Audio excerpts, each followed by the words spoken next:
la fecha 8 de abril del 19. Entonces, señor secretario, tiene el orden del día. Primero, expresión del pueblo. Segundo, apertura de excusas. Tercero, consideraciones del acta número 4, correspondiente a la sesión ordinaria del día 18 de marzo de 2019. Cuarto, informe del presidente de Comunicaciones y Consultas. Quinto, informe de la Comisión de Candidaturas. Sexto, conferencia a cargo del doctor Fernando Santiago Cifuentes sobre el tema de la organización y sus efectos sobre el derecho privado. Séptimo, ponencia a cargo del doctor Jaime Serrano Corral sobre el tema pensiones de jubilación. Octavo, ponencia a cargo del doctor Miguel Pérez García sobre el tema afectación procedimental en los juzgados de familia. Noveno, composiciones y proyectos de los señores académicos. Décimo, referente. Este es el orden del día. Muchas gracias, señor secretario. Pregunto a los académicos si aprueban el orden del día. Sexto, conferencia a cargo del doctor Fernando Santiago Cifuentes. El doctor Cesario Rocha Ochoa, anterior presidente de la Academia, por quien les habla, estuvimos en el 10º Congreso de Academias Iberoamericanas que se realizó en la ciudad de Madrid, España, hacia el 20 de octubre del año pasado. Se acordó que el doctor Cesario hiciera la primera conferencia que él trató sobre el populismo, y la segunda que la hice yo versa sobre el tema del que se ha enunciado en el orden del día. Entonces procederé a la lectura de ese material que fue leído y aprobado por la Academia, que nos confirió a los dos el título de miembros honorarios de la Academia, de la Real Academia Española de Legislación y Jurisprudencia. Entonces procedo a la lectura del trabajo que se presentó en dicha ocasión. Puede decirse sin duda alguna que el mundo actualmente marcha en progresión geométrica hacia la unificación. Es el fenómeno imperante en la realidad y se concreta principalmente en la denominada globalización. Este fenómeno consiste en un proceso tecnológico, electrónico, que facilite el acceso de masas ingentes a las comunicaciones prontas y de bajo costo. Consiste también y coetáneamente en un proceso político mediante el cual los países antes celosos de sus respectivas condiciones soberanas se agrupan, o mejor, se asocian de diversas maneras, primordialmente mediante la celebración de tratados públicos de libre comercio, más conocidos simplemente con el nombre de TLC, unos y otros en verdaderos conjuntos más estables y permanentes, conocidos como de integración, por ejemplo la Unión Europea. Empero, el fenómeno globalizante es esencialmente de naturaleza económica, aunque sin que al menos actualmente pueda clasificarse como si se tratara de un determinismo económico. Entraña la globalización en su impulso la modalidad de ser considerada como una expansión del sistema capitalista, por cuanto implica la ampliación de los mercados, la concentración de capitales, el traslado de los mismos y la mayor dimensión y más veloz traslación de los negocios financieros en general.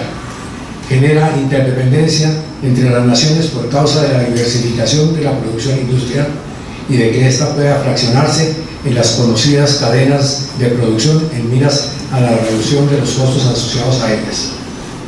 El origen de la globalización se presenta a partir del final de la Segunda Guerra Mundial, al desintegrarse el sistema de Bretton Woods y al transformarse las instituciones económico-financieras internacionales y con preponderación de las empresas transnacionales, con implicaciones severas sobre el empleo de mano de obra, en tanto que surgieron la intensificación del libre comercio, el abaratamiento de los transportes, como ya se dijo, y la tendencia a homogeneizar los modelos financieros de desarrollo. Una vez impuesto el cambio profundo del que venimos tratando, se consagra a plenitud la llamada sociedad de consumo. La globalización implica el multilateralismo surgente y se materializa en la creación de las Naciones Unidas, ONU, el Fondo Monetario Internacional, FMI, el Banco Mundial, la Organización Mundial del Comercio, OMC, entre otros organismos de importante significación. Luego de la creación de los antecitados organismos internacionales, se comenzó la creación de los primeros bloques integrativos, a saber, la Comunidad Europea o la Unión Europea, y en variados intentos latinoamericanos, tema que nos aleja del propósito de este escrito, que no es otro que el de analizar las implicaciones de la globalización en el derecho. Este efectivamente ha sufrido mutaciones severas, en tanto que su causación u origen, tanto en su causación de origen como en su contenido normativo y en los entes que ejecutan sus mandatos.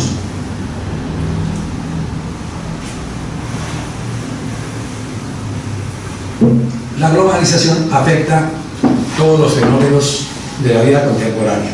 En la cultura es de gran dinámica, afecta a los diferentes pueblos en sus modas, costumbres, contenidos musicales, contenidos audiovisuales, alimentos y comidas, e incluso en las corrientes turísticas que se presentan, incrementadas por la asistencia masiva de personas a los sitios de interés, creándose así una tendencia imparable a un mundo homogeneizante.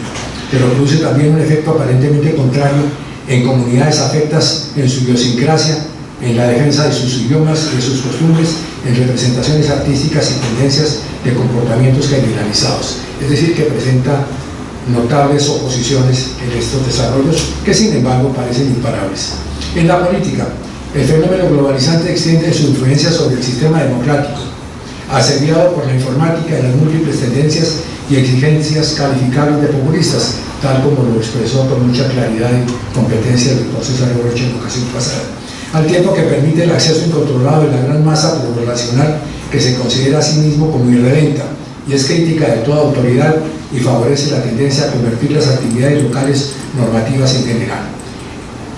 También se presenta en la normatividad, influye en la integración, condiciona las leyes nacionales, sus ordenamientos jurídicos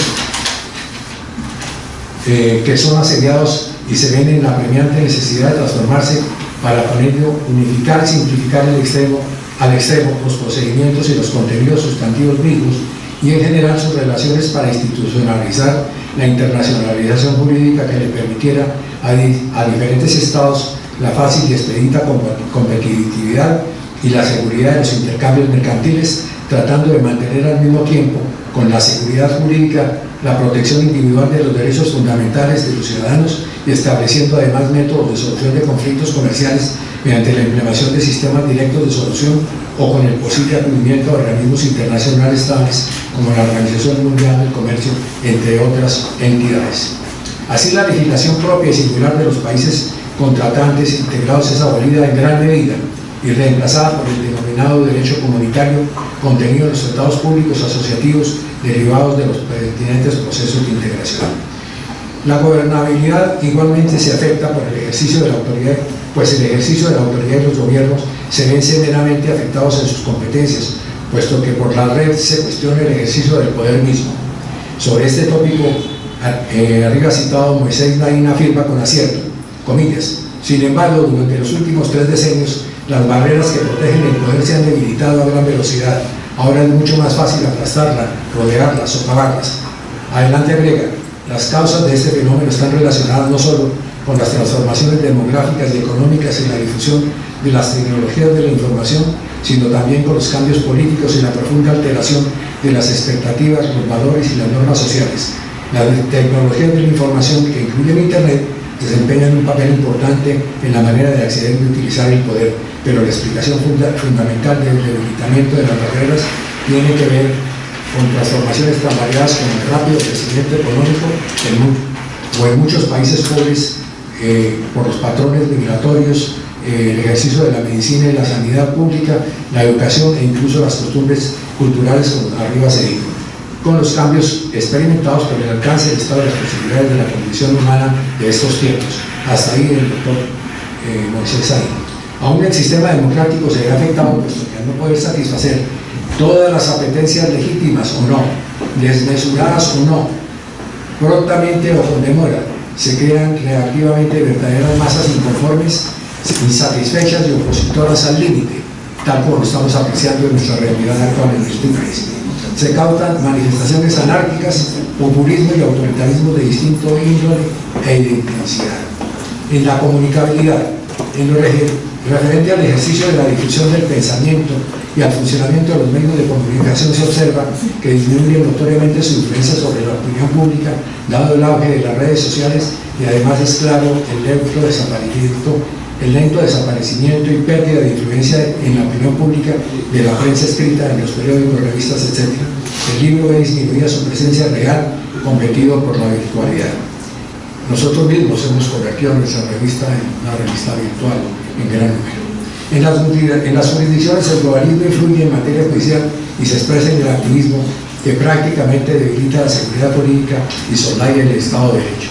Esta tarde, en la tertulia que acostumbramos antes de esta sesión, el doctor Cangrejo nos hablaba de esta situación que le permite afirmar cómo ciertas jurisprudencias están causando el ocaso del derecho civil, o mejor aún, del derecho privado.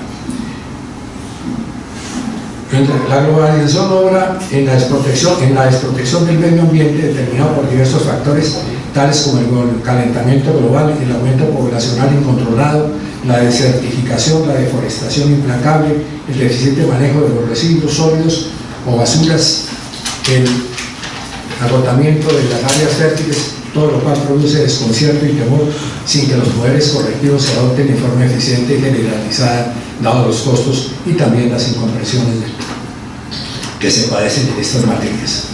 Respecto a las migraciones, este problema es de especial significación por las descomunales migraciones humanas y los riesgos que entrañan frente a los eventuales beneficios que de ellas se derivan y que producen discrepancias ciudadanos en cuanto atañen a la defensa de los derechos humanos. Los traslados ordenados de mano de obra generan intolerancias ante las diferencias étnicas y religiosas, generando xenofobia en múltiples ocurrencias. El capitalismo, aunque la globalización es un desarrollo capitalista, desde otro ángulo se habla de la transformación del capitalismo.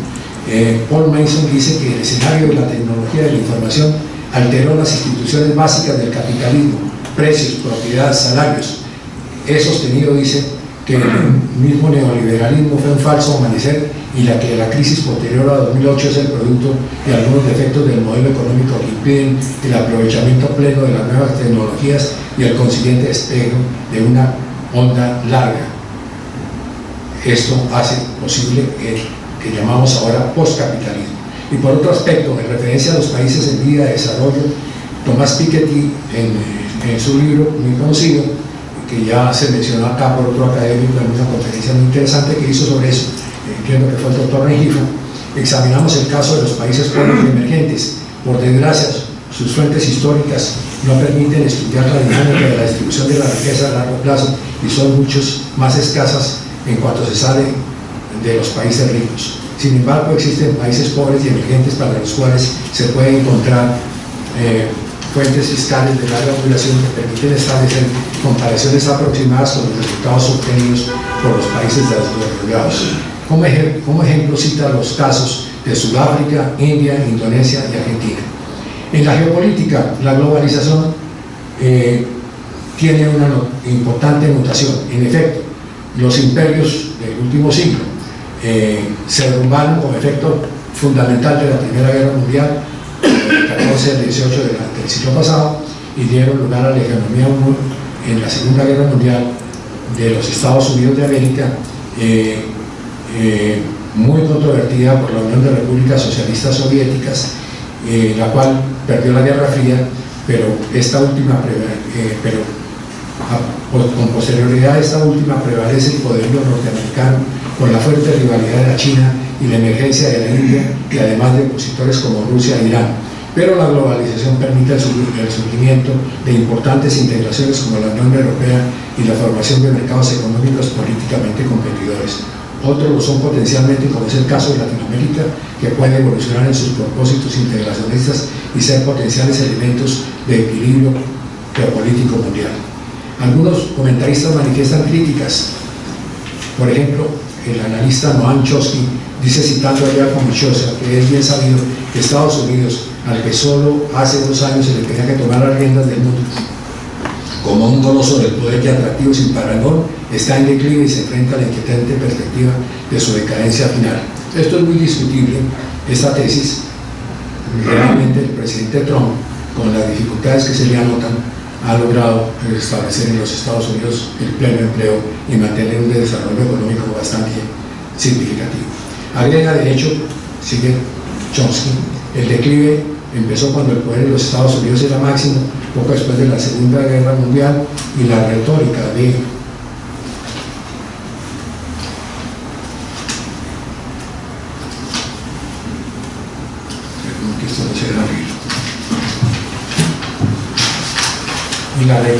retórica de la década del triunfalismo tras el derrumbe de la Unión Soviética fue más que nada una ilusión.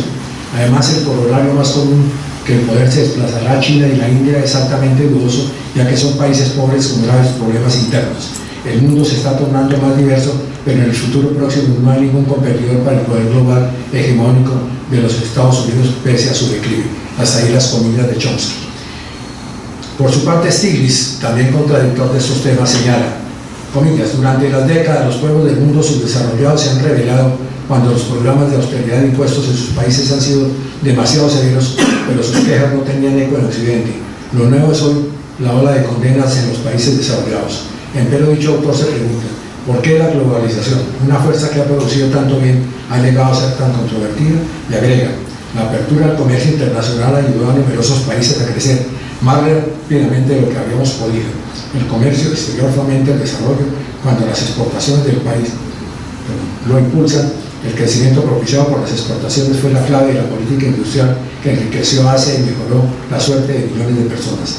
Aduce posteriormente, la globalización ha reducido la sensación de aislamiento experimentada en buena parte del mundo en desarrollo y ha brindado a muchas personas de esas naciones acceso a un conocimiento que hace un siglo ni siquiera estaba al alcance de los más ricos del planeta. Las propias protestas antiglobalización son resultado de esta mayor interconexión. Hablamos de que esta es una etapa del conocimiento y en ese sentido es que se pronuncia Stiglitz.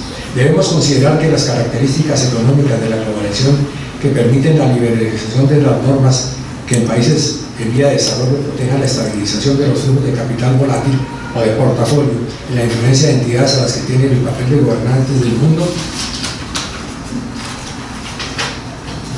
y el mundo globalizado, Fondo Monetario Internacional, Banco Mundial, Banco Europeo, Organización Mundial de Comercio, Programa de Naciones Unidas para el Desarrollo, entre otros, causan notorio disgusto y alimentan las argumentaciones antiglobalizantes y el enfrentamiento más que ideológico con el consenso de Washington y con las tendencias de reducir el papel de los estados y aumentan a cambio la influencia de las ONGs y las empresas multinacionales. Como efecto de la globalización y como consecuencia de la misma, o si se prefiere, hecha posible por ella, aparece la confirmación de bloques regionales que hay quienes los consideran como el primer momento del establecimiento de una verdadera economía mundial, que además dará paso prontamente a un gobierno universal, lo cual, si bien entusiasma a muchas naciones, en cambio atemoriza a otras por las deleterias afectaciones de sus culturas y por el verdadero debilitamiento de sus soberanías nacionales. La integración resulta como realpolitik inevitable, pero no es admitida por todos. Sin embargo, es de apremiante conveniencia. Si bien es cierto que la integración afecta el derecho, esta aceleración también debe examinarse cuidadosamente. En efecto, se proyecta mediante la creación de instituciones supranacionales de gobierno, control, mecanismos de solución de conflictos, tribunales de justicia, etc., para mantener la observancia de su normatividad y el predominio del trato equitativo y respetuoso de los pueblos, el funcionamiento del sistema parlamentario que formule la creación, vigilancia y formación y sostenimiento del derecho comunitario que esté por sobre los derechos nacionales, que no desaparecen sino que se limitan a un estrecho campo de aplicación, como es el caso del Código Civil Europeo y otros, el Código Penal Europeo y otros que están en vía de elaboración. Nociones estas de difícil asimilación y menos de aceptación general. No obstante, se encuentra en el campo de la integración que ésta se perfecciona mediante tratados de libre comercio y tratados de integración igualmente, que regulan los cambios y establecen los acuerdos que abarcan y regulan los intercambios de mano de obra, el traslado de capitales, la protección del ambiente, la amplitud de la educación y la salud, el reconocimiento de títulos académicos, la eliminación de barreras arancelarias y fitosanitarias, el libre tránsito de ciudadanos en los países integrados. En cuanto al derecho, tenemos que según el pensamiento aquí expresado también por el doctor Llamas Pongo, el derecho civil en particular y el derecho privado en general deben considerarse a partir de su conceptuación histórica y su orientación, que corresponden a una categoría histórica dinámica, cambiante, producto de la experiencia jurídica enfrentada a la realidad social. Arrancan como un proceso, no obstante está dotado de cierto grado de estabilidad, pues existe ambivalencia entre su inmutabilidad y la contingencia, entre lo nuevo y lo viejo, lo trascendente y lo inmanente. Se pasa del antiguo ius civile a la codificación y leyes especiales que lo guían, pero el siglo XX trae notables afectaciones, trae notables afectaciones por los cambios sociales y económicos, con el efecto del detrimento del derecho ocasionado por el fenómeno económico y social del que hemos hecho cuenta. Emergen así el derecho económico y el derecho social. En la actualidad la transformación es mayor y más acelerada por el seguimiento del transhumanismo, la búsqueda de la felicidad y el predominio del placer. Nos asombramos ante los avances de la ciencia y la tecnología que son auspiciadores de catástrofes, que no son auspiciadores de catástrofes, pestes y guerras, sino que pretenden la paz universal. El poshumanismo se hace presente y el humanismo tiende a desaparecer. La globalización posibilita y amplifica el fenómeno con la aparición de la inteligencia artificial, de la que aquí hizo también gala de exposición el doctor,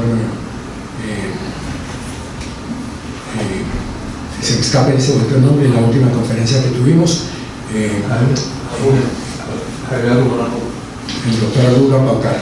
Ahora bien, la globalización como fenómeno sociológico trasciende la economía de mercado y afecta el derecho que deviene en una normatividad contractualizada mediante la celebración de tratados y también por la integración y constitución de bloques de estados asociados bajo reglas de concertación o conveniencia que regulan los intercambios comerciales y la posibilidad de la sociedad de consumo, por lo cual surge la necesidad de defender derechos fundamentales como la privacidad de la persona, la protección de sus datos o el habeas data, la salud, el medio ambiente, la protección del consumidor, el genoma humano, entre otros. No puede darse de otra manera oposición axiológica alguna entre el derecho público y el derecho privado amparados por el principio de solidaridad. Es el jus novum, que bien puede estar inserto en las normas comunitarias de la integración. Centraliza la supranacionalidad jurídica, terminología compartida, procedimiento común, reglas uniformes, obligatoriedad de seguir conductas similares en los ámbitos individuales y colectivos. En suma, el predominio del soft law, del que tratan convenciones especiales internacionales, por ejemplo en la compraventa y los contratos, de los cuales también se ha hablado acá, y la nueva lex mercatoria en plena vigencia.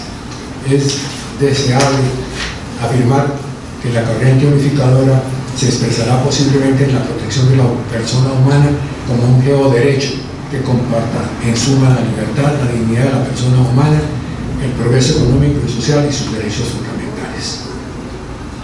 Como ya vimos en los apartados precedentes y a manera de conclusión, tenemos que el fenómeno de la globalización se impone universalmente y comprende las principales actividades humanas, afecta a todas las disciplinas: economía, política, geopolítica, cultura, salud, comunicaciones, transporte, asuntos sociales, protección de derechos fundamentales y del medio, migraciones y desde luego el derecho privado, comercial y civil. El derecho nuevo toma las formas adaptativas como la novísima lex mercatoria y consagra normas de uniformidad, contractualismo, unificación jurídica en el derecho comunitario de la integración y por consiguiente el mundo marcha hacia la real mundialización. Muchas gracias.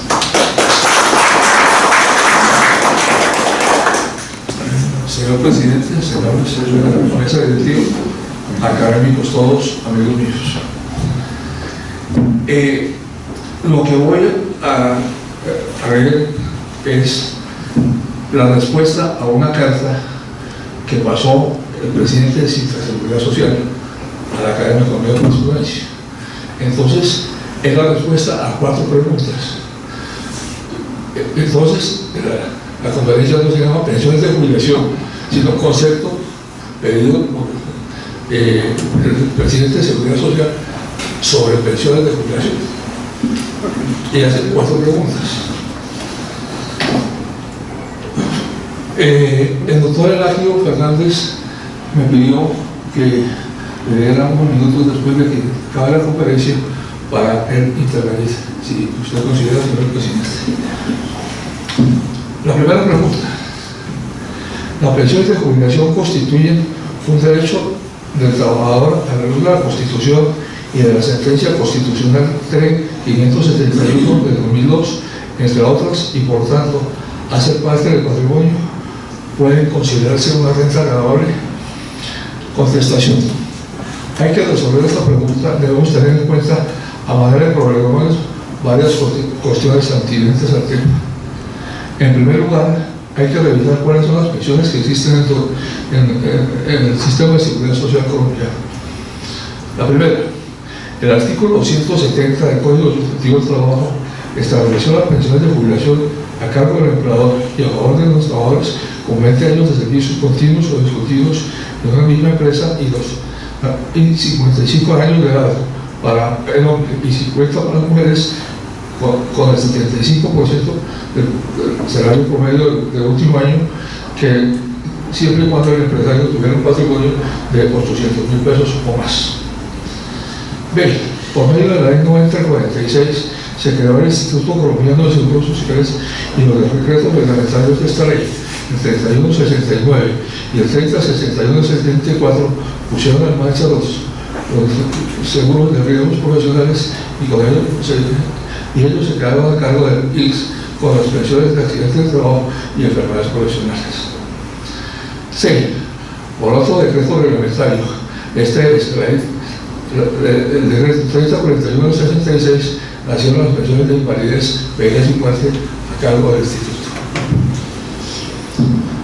Por una interpretación jurisprudencial del decreto 3041-66, se creó la pensión compartida entre el empleador y el Instituto Colombiano de Seguros Sociales que recibía al trabajador que tenía más de 10 años de servicio el 1 de enero de 1968.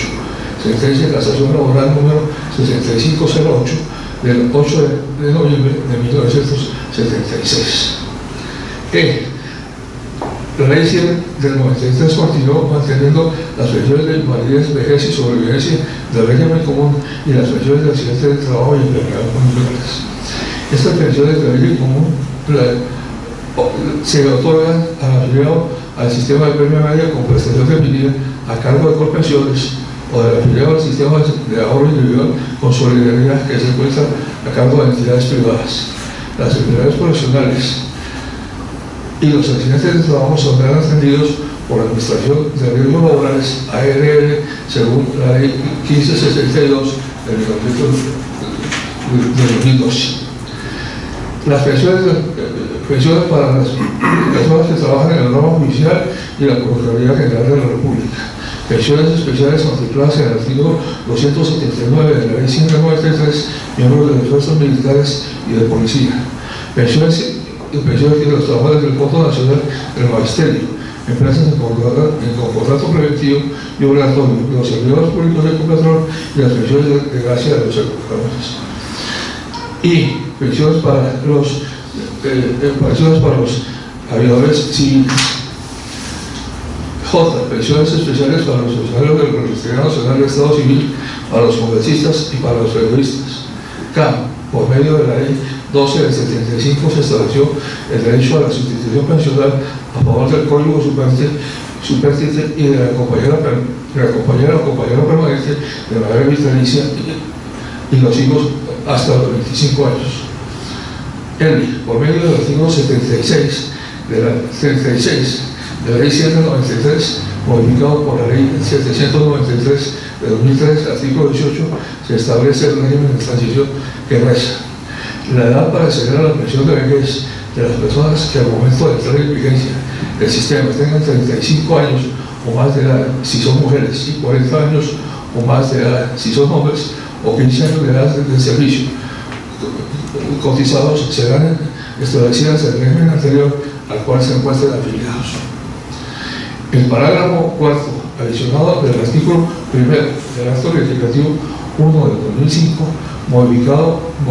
modificó el régimen de transición establecidos en la ley 100 y demás normas que lo desarrollan dicho régimen, y ordenó que no podrían extenderse más allá del 31 de julio de 2010, excepto para las personas que estando en dicho régimen además tengan cotizadas al menos 750 semanas o su equivalente en tiempo de servicios a la entrada en vigencia del presente acto legislativo, a la cual se mantendrá dicho régimen hasta el 2014. Segundo, con el fin de restringir los derechos de materia pensional que están desbordados, eso revisa la sustentación del proyecto de ley de reforma constitucional en el Senado de la República, con el fin de restringir los derechos en materia pensional que están desbordados en procura de sostenibilidad financiera del sistema y el equilibrio económico, se expidió el acto legislativo número 1 de 2010, modificando entonces los derechos de las pensiones que habían reconocido, tales como la mesada 14, el régimen de transición ya mencionado, los beneficios convencionales obligados en la convención y los pactos colectivos de trabajo, poniendo el tope de 25 salarios mínimos a las mesadas pensionales que desaparecen y la desaparición del régimen especiales y los regímenes exceptuados. Para contestar la primera pregunta, tomamos dos frases del artículo primero de la Reforma Constitucional de 2015, que señala: primero, el Estado respetará los derechos adquiridos con arreglo a la ley, y segundo, no se podrán reducir el valor de las mesadas pensionales reconocidas conforme a derecho. La Corte Constitucional, en sentencia de 571 de 2002, citada en la pregunta manifiesta: el reconocimiento y pago de la pensión de jubilación es un derecho uno de los derechos que hace parte de la seguridad social y resulta el ahorro que hacen los trabajadores durante su vida laboral para disfrutar en su retiro condiciones dignas cuando su capacidad para cumplir su actividad remunerada disminuye. Por otra parte, son derechos adquiridos aquellas situaciones individuales y subjetivas que se han creado y destruido bajo el imperio de la ley y que por lo mismo han instituido en favor de los titulares un derecho subjetivo que debe ser respetado frente a las leyes posteriores que no pueden afectar la legitimidad obteniendo el amparo de una ley exterior. Presupone la consolidación de una serie de condiciones contempladas en la ley que permiten que su titular exhibiera el derecho en cualquier tiempo. El derecho adquirido existe cuando este hace parte del patrimonio personal, cuando el pensionado por vejez cumplió la edad y el tiempo de servicio o el número de semanas cotizadas o de invalidez si supera el 51% de la capacidad laboral y ha cotizado más de 25 semanas, por ejemplo.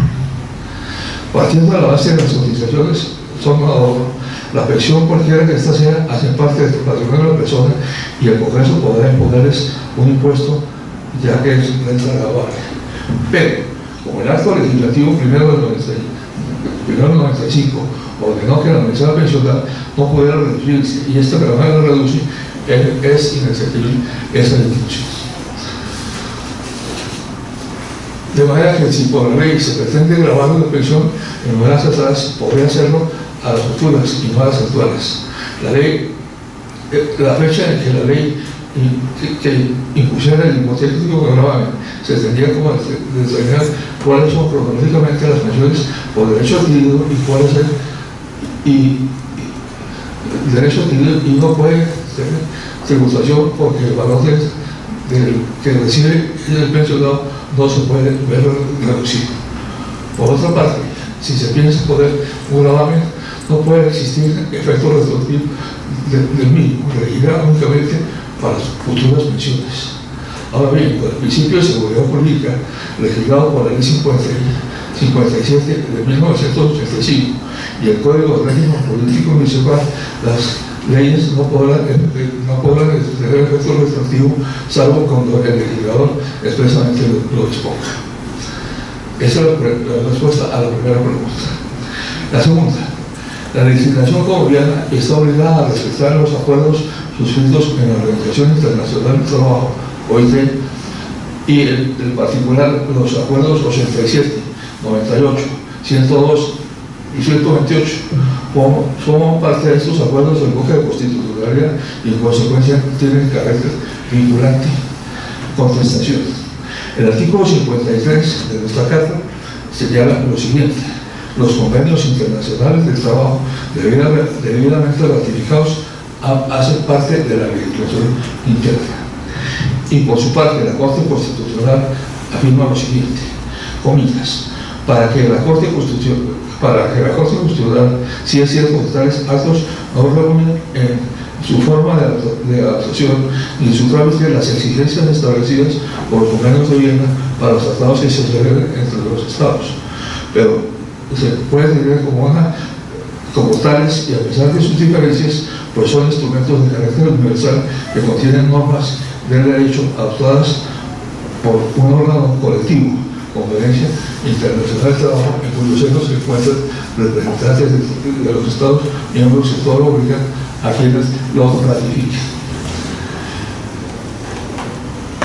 El bloque de constitucionalidad son aquellas unidades jurídicas compuestas por normas y principios que, sin aparecer en el articulado del texto constitucional, son utilizados como parámetros de control de la Constitución, de las leyes, y cuando han sido normativamente a la Constitución por diversas vías y por mandato de su propia Constitución.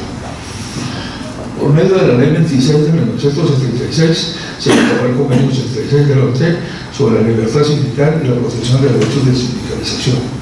El Convenio Internacional del Trabajo relativo a la aplicación de los principios de derechos de sindicalización y negociación colectiva, Convenio 98, se aprobó por medio de la Ley 27 de 1976. Los anteriores convenios de la OIT convertidos en leyes colombianas hacen parte del bloque de constitucionalidad según las sentencias de la Corte Constitucional C-617 de 2018, C-385 de 2000, C-797 de 2000, T-441 de 1992, SU-442 de 1995, C-577 de 2000. Los convenios 102 de seguridad jurídica, norma mínima, y 228 como prestaciones de invalidez y vejez y sobrevivientes no han sido ratificados por Colombia. Según mi criterio, los convenios 102 y 128 no hacen parte del bloque de constitucionalidad porque no han sido ratificados, pero pueden ser convenios que ayuden a la interpretación normativa. Tercera pregunta. Las pensiones de jubilación vigentes constituyen derechos adquiridos constitucionalmente garantizados que fueron otorgados sin gravamen alguno. Pueden la ley posterior modificar esas situaciones y afectadas por algún gravamen. Contestación. Como se dijo anteriormente, el acto legislativo 1 de 2005 ordena que, sin perjuicio de los descuentos, deducciones y embargos de pensiones ordenadas de acuerdo con la ley, en un motivo pueden dejarse de pagar, congelarse o reducirse el valor de la mesada pensional reconocida conforme a derecho. En materia pensional se respetarán todos los derechos adquiridos. Puede haber gravámenes para las pensiones futuras a partir de la vigencia de la ley. Sin embargo, no podrán haber impuestos para pensiones obtenidas anteriormente a la ley que queden en impuesto, para no violar el derecho adquirido y el principio de la retroactividad de la ley tributaria. Cuarta pregunta. Las pensiones amparadas al personal especialmente protegido, como las de tercera edad y los otros sectores vulnerables, a la luz de la sentencia de la Corte Constitucional C-397 de 2011, pueden disminuir o vetar los procedimientos constitucionales señalados. Esa es la cuarta pregunta. Contestación. En la parte 248 de la sentencia citada, la C-793 de 2001, la Corte Constitucional concluye: primero, existe un mandato emanado de la Carta y el bloque de constitucional para dar especial protección a la seguridad social. Segundo, las pensiones como su sistema de la seguridad social cumplen un papel fundamental entre la vigencia del Estado social de derecho a las otras que amparan el mínimo vital de las personas de la tercera edad, las que están en situación de discapacidad, los menores de edad, las viudas y todos los sujetos de especial protección constitucional. Tercero, las pensiones que constituyen un ahorro hecho por el trabajador a lo largo de su vida laboral, por tanto debe corresponder efectivamente devengado durante ella. Y cuarto, la Constitución 91 ordena al legislador tomar las medidas para mantener el poder adquisitivo de las pensiones y por tanto toda medida encaminada a su cumplimiento se constitucional. En la sentencia citada en la pregunta, la 6793 de 2000, y con mayor razón el acto legislativo 1 del 2005, en el artículo primero se infiere que no se puede disminuir o aumentar cualquier pensión sin violar los derechos adquiridos. Se contesta así la cuarta pregunta. Señor presidente, el tema de las pensiones en Colombia es álgido. Un libro que acaba de salir al mercado, titulado ¿Cómo nos vamos a pensionar?, de Mauricio Galindo, menciona que 6 millones de personas que tienen la edad para adquirir la pensión de vejez, solamente a 2.200.000 la conseguirán. En Colombia, el 36% de las personas no logran adquirir pensión. El magistrado de la Sala Laboral de la Corte Suprema de Justicia, Fernando Carrillo, en un encuentro de hace 3 días, dijo que las poblaciones en edad de pensión son 7 millones de personas y la población pensional no alcanza a ser 2 millones y medio. En la edición del pasado jueves del periódico Tiempo, en la página 1.6, titula más de 11 millones de colombianos no cotizan para su jubilación de hace más de 6 meses. Y el mismo periódico de la edición del sábado anterior, primera página, dice: los 4 pilares de la reforma pensional el gobierno plantea presentar a fines de este año o a inicios del otro. Considero que se me muy valioso y me atrevo, por tanto, a sugerir que la Academia haga un foro sobre el tema, invitando a personas conocedores de la realidad del sistema de seguridad social. El señor presidente, con todo respeto, ahí me señor Juan. Muchas gracias. Escuchar el contenido, pues, y sus argumentaciones en la ponencia del doctor Cerón, sobra cualquier otro aporte. No está por demás para que los honorables académicos, las académicas, también estén informados sobre algún antecedente reciente que ha habido en relación con la sentencia de la Corte Constitucional, que en algún momento redujo más o menos en forma considerable las pensiones, mal llamadas altas pensiones, que fueron reducidas, y algunos afectados, concretamente el señor Pablo Victoria y el señor Germán Huertas, entablaron una acción, una denuncia ante la Comisión de Acusación de la Cámara de Representantes. Sabemos, porque esto es de público conocimiento, que esa comisión ha sido criticada permanentemente porque, según se dice, no actúa, o por lo menos no lo hace oportunamente. Sin embargo, en este caso, y partiendo de las denuncias de estas personas citadas, la comisión dio un primer paso, que fue abrir la investigación. Se consideró ya de bastante importancia esa decisión, pero como si fuera poco, un paso siguiente que podría ser llamar como a versión libre, digamos, a las personas denunciadas. Sin embargo, optó por llamar a indagatoria, por citar a indagatoria a algunos magistrados de la Corte Constitucional y a conjueces que participaron en ese estudio y en esa decisión. Concretamente, ellos han aducido como defensa el artículo 1 del acto legislativo 1 de 2005 al que ya se ha hecho alusión, que prohíbe de manera expresa reducir las pensiones, defendiendo así los derechos adquiridos. Cosa diferente es que se produzcan modificaciones sobre expectativas, sobre cuestiones que se esperan hacia el futuro, pero que no constituyen derecho adquirido.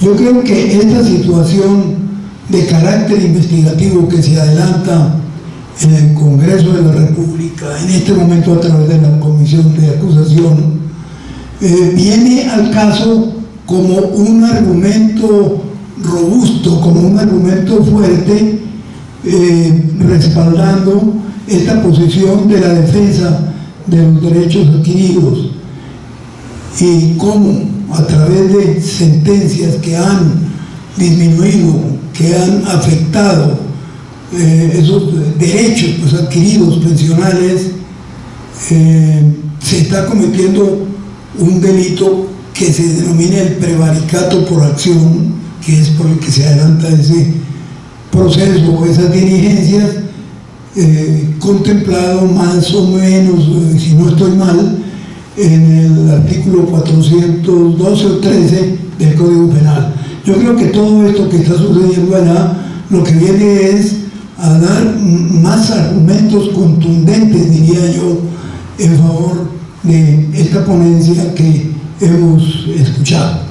Entonces, pues se trae a colación para que las académicas, los académicos conozcan este antecedente y también sea tenido en cuenta. Muchas gracias.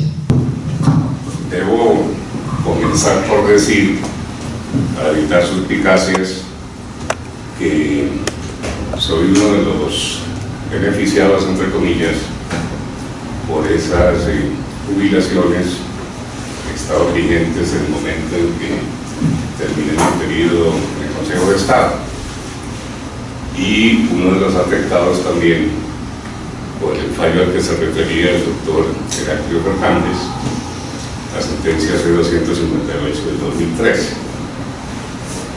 Y permítanme, señor presidente y señores académicos, de manera muy breve, hacer un pequeño recuento, no quiero extenderme demasiado, pero escuchando la disertación del doctor Cerón, que comparto casi en su totalidad, recordaba que en el año 1968, haciendo cuarto de Derecho en la Universidad Nacional de Colombia, tuve la suerte de asistir, porque la universidad pues, nos invitó a los estudiantes de la época a la celebración de los 20 años de la fundación del Colegio de Abogados del Trabajo, al cual hemos pertenecido el doctor Cerón, el doctor Valdés, el suscrito, el doctor Forero y otros miembros de la academia. Y hubo un debate muy interesante porque una de las luminarias del derecho argentino en ese momento, el profesor Mario de Leali, que era, digamos, la estrella invitada a esa celebración, dijo que en su opinión el derecho individual del trabajo iba a desaparecer, iba a extinguirse, porque iba a ser sustituido y avasallado por la seguridad social. Ilustres juristas, también académicos, como el profesor Blas Herrera Anzuategui, el inolvidable maestro Blas, el maestro Guillermo González Charri y el maestro Adán María Andrade, que fueron miembros de esta academia, muy respetuosamente le dijeron que ellos consideraban lo contrario, que el derecho individual del trabajo tenía una estructura filosófica, jurídica, sin perjuicio de sus connotaciones económicas, que hacía que trascendiera sobre el fenómeno puramente económico. A través de mi vida profesional, ese concepto quedó muy grabado. Mis colegas y compañeros del colegio saben muy bien cuál ha sido mi postura ideológica en ese campo. Y debo decir que el tiempo ha dado la razón a nuestros maestros colombianos Porque ese fenómeno que planteaba también en su exposición nuestro presidente de la globalización ha marcado un enfrentamiento, yo diría un poco acomodado, sofístico, entre el fenómeno económico, a veces manipulado a través del derecho comercial especialmente. No voy a utilizar la expresión derecho privado porque sería abusiva y demasiado comprensiva, pero sí el derecho comercial, pretendiendo a través de los fenómenos de privatización de reemplazar el derecho individual del trabajo. Y en eso nosotros nos podemos llamar engaño, porque tienen una fuerza muy poderosa, que es la fuerza de todos los empresarios del mundo, que son los dueños y detentadores de la riqueza y de los bienes de producción. De hecho, aquí en Colombia, si nosotros hacemos una corta relación desde la reforma de la Ley 50, luego el tema de la Ley 100, vemos que se volvió negocio el manejo de las pensiones a través de los fondos que se crearon en esas dos leyes. Y hoy esos fondos son propiedad no solo de los grandes sectores económicos o grupos económicos, sino que a la vez, a la par, son dueños de los medios de comunicación.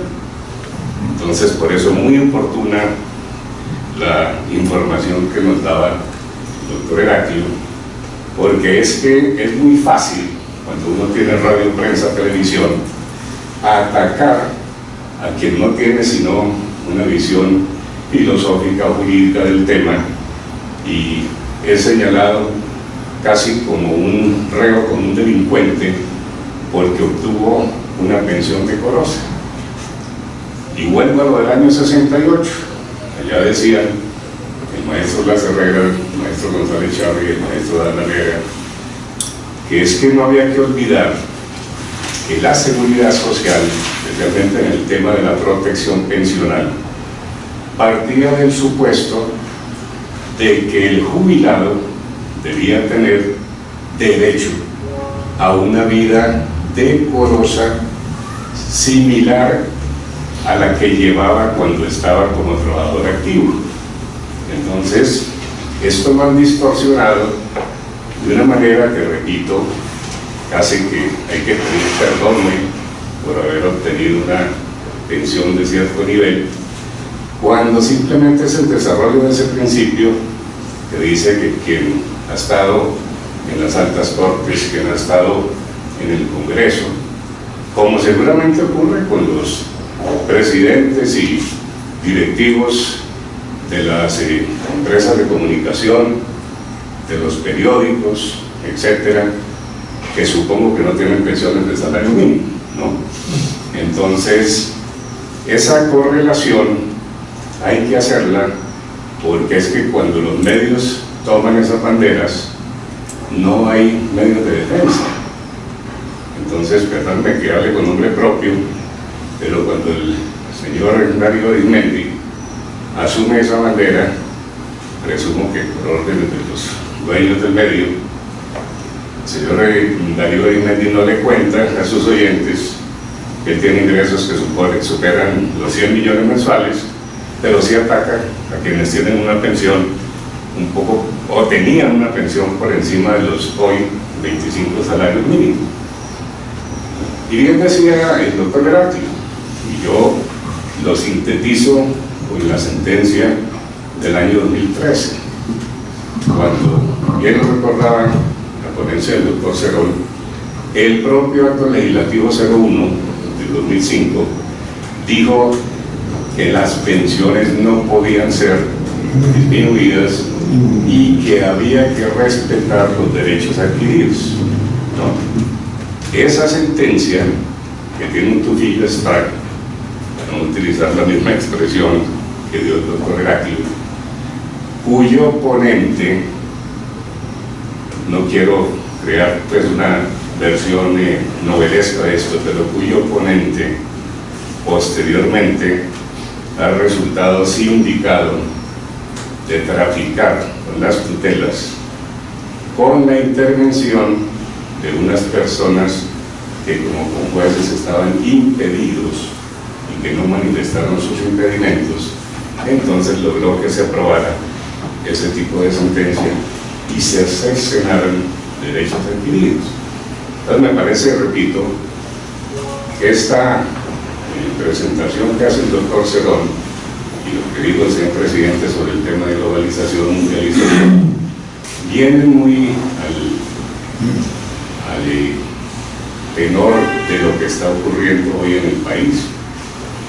Y es que hoy mismo veíamos unas informaciones sobre cómo se han venido manejando de manera muy acomodaticia los fondos de pensiones, de manera que muy probablemente nuestros hijos, nietos, etcétera, difícilmente van a poder llegar a jubilarse, pero no porque el derecho haya excedido el cubrimiento de la tarea que precisamente le señaló el legislador y desde el año 91 nuestra Constitución política de preservar esos derechos adquiridos y lo que la OIT llamó luego los derechos fundamentales del trabajo. Entonces me parece que hay aquí un campo bastante importante, muy interesante. Antes de ingresar a la sesión le decía yo al doctor Cerón, que nos comentó al grupito que estábamos con él, de que iba a sugerir un foro con los directivos de estos fondos. Le decía, sí, muy importante, pero vemos también a quienes están del otro lado, a quienes han resultado afectados por esas providencias y que tienen, por lo menos teóricamente, el respaldo y el amparo, entre otros, de los artículos 25, 48, 53 de la Constitución Política, y que hasta ahora no han podido hablar ni en radio, ni en prensa, ni en televisión, porque, repito, los apabullan de una vez con el epíteto de los privilegiados, con las megapensiones, y los hace sentir, repito, como si fueran delincuentes por tener una pensión decorosa. Entonces me parece que es una buena oportunidad para plantear ese debate en el terreno en el que debe ser.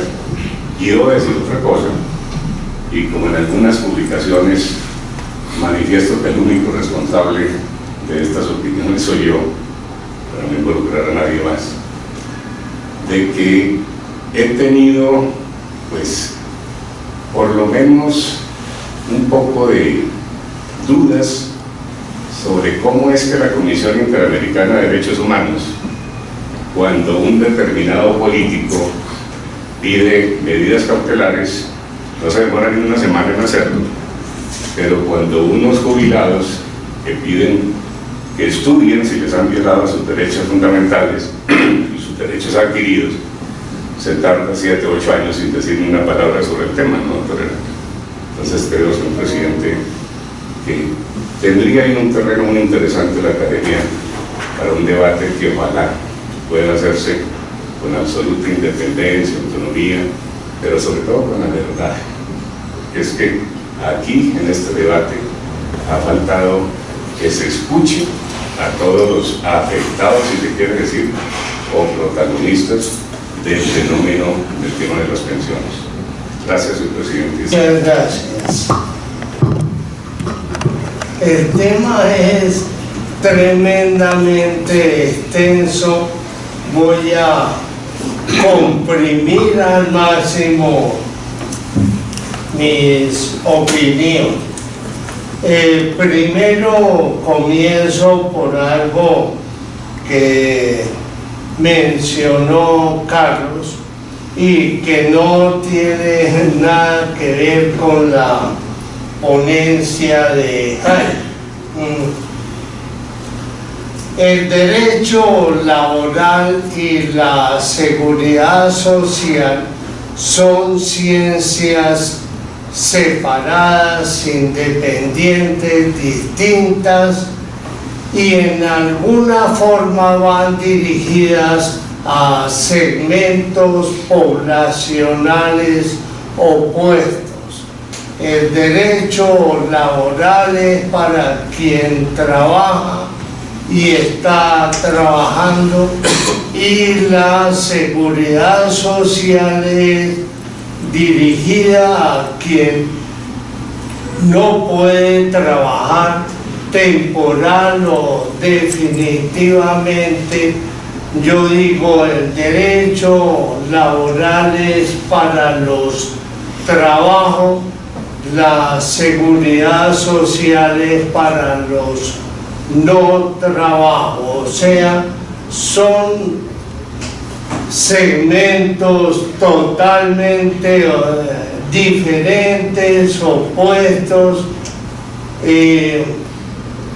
Por eso no puede ser, desde mi visión, posible que la seguridad social llegue a desplazar al derecho laboral.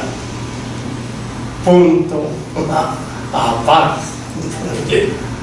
El segundo punto tiene que ver con las preguntas que se le dirigen a la academia. No me gustan, me parecen sesgadas, me parecen que tienden a obligar a la Corte, a la academia, a que finalmente se pronuncie en el mismo sentido en que lo pretende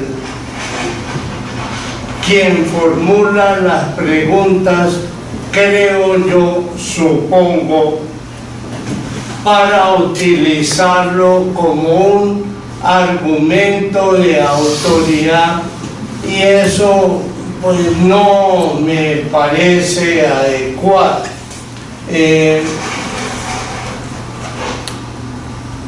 Comparto que los derechos pensionales adquiridos son intangibles.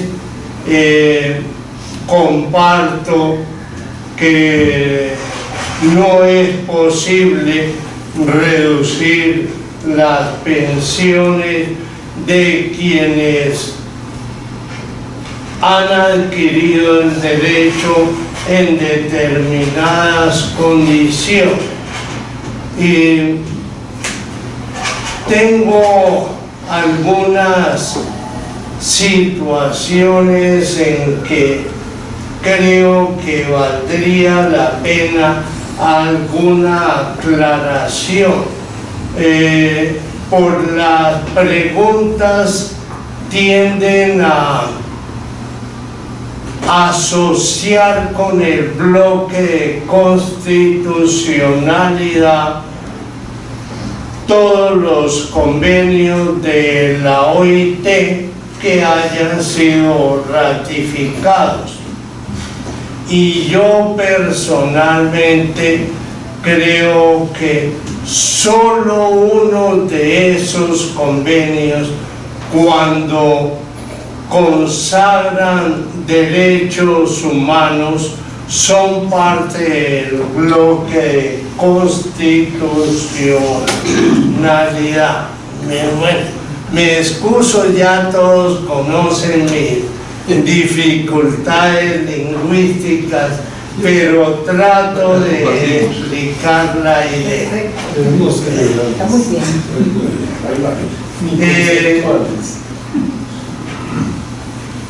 El punto siguiente es un tema tributario en el que yo no puedo opinar,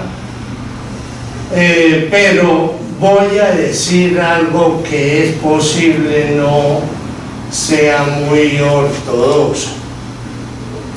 Yo sí creo que la pensión es un ingreso y como tal podría ser grabado, creo yo. Ya hasta ahí puedo opinar. Con esto quiero decir, si llegaran a imponerse impuestos a algunas pensiones, me parece razonable, me parece que no vulnera ninguna norma constitucional. Pero el problema es qué pasa con ese impuesto. Para mi forma de pensar, debería tener una destinación específica, muy concretamente dirigida a mejorar la situación de las pensiones mínimas o de los BEPS, de los beneficios económicos periódicos, porque personalmente sí siento, como lo decía Jaime, que es angustiante la situación de una población muy amplia del país que no tiene acceso a pensión alguna, o que lo tienen a las pensiones mínimas, que bien sabemos que no son suficientes para que una persona pueda vivir dignamente. Luego, si comulgo con que haya un gravamen a algunas pensiones, y ahí estoy yo, ¿no? Debería tener una destinación concreta dirigida a proteger o mejorar a aquellas personas o que carecen de pensión o que solo acceden a una muy limitada. Es un tema de procurar algún nivel de equilibrio que en forma plena nunca se va a lograr, pero el reducir las distancias, las inequidades, creo yo que es una obligación prioritaria desde todo punto de vista, gubernativo, social, económico, es fundamental. Punto aparte.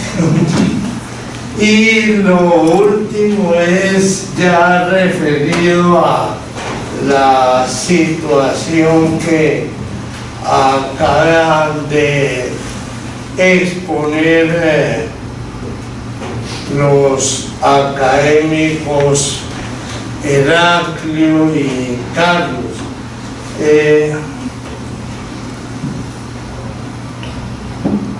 Jurídicamente tengo dudas. Socialmente creo que la sentencia de la Corte Constitucional de alguna forma procuró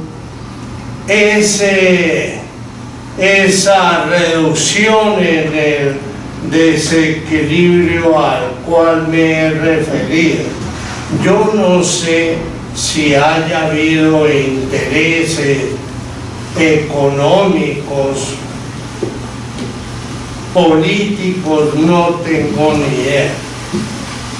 Sí lamentaría que aquellas reducciones no hayan llegado a un contenido social, pero porque creo que socialmente, y repito, yo fui de los reducidos en ese ingreso, o sea, no me siento lastimado, no me duele que se haya limitado, me duele que no sepa a dónde van los recursos que se generan por esa limitación.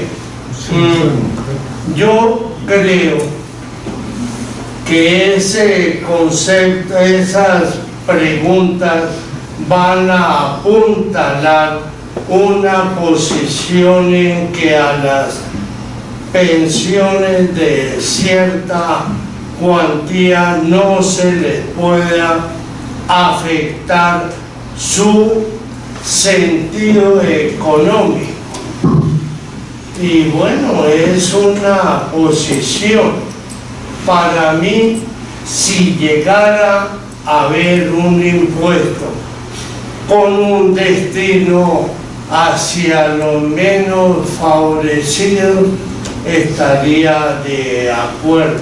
Sharon, quisiera conocer su opinión con relación al artículo 53, que aparentemente es bastante novedoso en temas de derecho internacional, pero yo he sido de la posición de que de novedoso no tiene nada. ¿En qué sentido? Se hace referencia al derecho internacional, sí, y en que se deben aplicar mínimo determinados estándares, como dice el artículo, me permito leerlo. El Congreso expedirá el Estatuto del Trabajo. La ley correspondiente tendrá en cuenta por lo menos los siguientes principios mínimos fundamentales y hace referencia a los convenios internacionales del trabajo debidamente ratificados, hace parte de la legislación interna. Entonces, lo que yo veo en este artículo es que no se está aplicando el derecho internacional. Lo que se está aplicando y lo que se debe tener en cuenta es la ley aprobatoria del tratado, que hace parte del derecho interno del Estado. Entonces, siempre he criticado ese artículo en mis clases, porque creo que habría sido realmente de avanzada, donde se tuvieran en cuenta esos principios fundamentales mínimos, pero no necesariamente ratificados por el Estado. En la medida en que son ratificados y hacen parte del derecho interno, es evidente que se debe tener en cuenta al momento de legislar. Entonces quisiera saber su opinión al respecto. A ver, felicito al doctor Carlos Orjuela. Su intervención es, como todas las de él, inteligente, magnífica. Yo me alegro de que Valdés, hermano, esté de acuerdo conmigo en que las pensiones hay que grabarlas a las pensiones al futuro. Las pensiones que ya están dadas es imposible grabarlas, sería absolutamente inconstitucional. Me alegro porque esa carta la contesté sabiendo que era melíflora, tenía su fondo, pero el señor se le olvidó que el acto legislativo primero de 2005 para él no existía. En ninguna de las preguntas habla de eso, y ese es el tema fundamental que evita el tema fundamental que hace las pensiones hoy, y creo que para siempre. El doctor Heraclio pues nos da la noticia que la Comisión de Acusaciones de la Cámara por segunda vez actuó. Ustedes saben quién fue, y la segunda, la que el doctor Heraclio dice. La cuarta, el artículo 53 de la Carta dice que los convenios internacionales de la OIT deben ser ratificados. y lo dice varias veces la Corte Constitucional, muchas veces. Y el artículo,